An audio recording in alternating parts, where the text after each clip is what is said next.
show you a quick tutorial on how to use Fill and Finish and GluDry to use a way to pore fill and grain fill porous woods like tone wood mahogany. This is a piece of mahogany that I had sitting around the shop after I did a guitar build. So using these two products and nothing else, you'll be able to actually just get a clear grain fill, or you can use the master tints and put in some color. So I bought these little credit card size plastic spreaders on eBay or anywhere else, but I sanded this whole piece of wood down to about 220. So I'm going to apply a little bit of the Fill and Finish and just pick one of these guys to spread it in. If you don't have these around, you can use a foam brush, you can use a rag. Most pore fillers from the old days used a big sweaty rag of burlap to rub it in there, and then you had to let it dry, and then you had to rub it off. It was a lot of work, and then you had to let it dry for a long time before you could put a sealer coat or anything else on there. So here I am applying just a little bit of the Fill and Finish, and I'm going to see how far it starts soaking in, and I'm going to work it in one way and then back the other way. I'm not going to do the whole piece of wood because I want to have a test on this.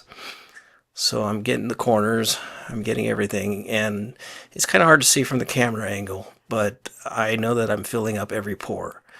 And then I can come back with a paper towel or a rag, and I can actually wipe across grain and get rid of the excess. Now I'm going to use the GluDry. This is important. You want to spray just a little bit, not too much, short bursts. Get that on there and come back with 220 grit sandpaper. This is the important part. Some of that Fill and Finish is still a little bit wet. So when you start sanding, you're filling. That's important. That's the trick to using this product. So after I get it all sanded down, I can come back and I can feel, if I feel like I need to add another coat, I'll add another coat. Most times I do just for security, make sure everything's going to be fine before I shoot the Nitro lacquer over it. So it feels smooth to me, but I want to do another coat. So here we go. This will get rid of the last little bits of divots that are in there.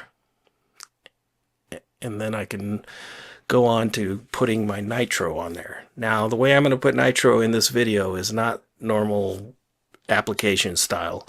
I'm going to brush it on just because of the time challenge. I don't want to kick up the compressor, break out the spray gun, do all that stuff.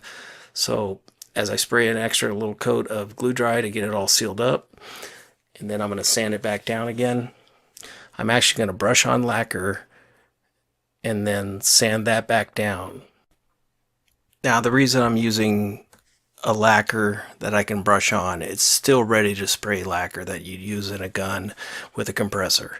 I just wanted to put on a thin coat or two of brush on lacquer, let it dry for an hour, and then buff it off. So what I'm trying to show here is I got 10 minutes involved in the pore filling and finish.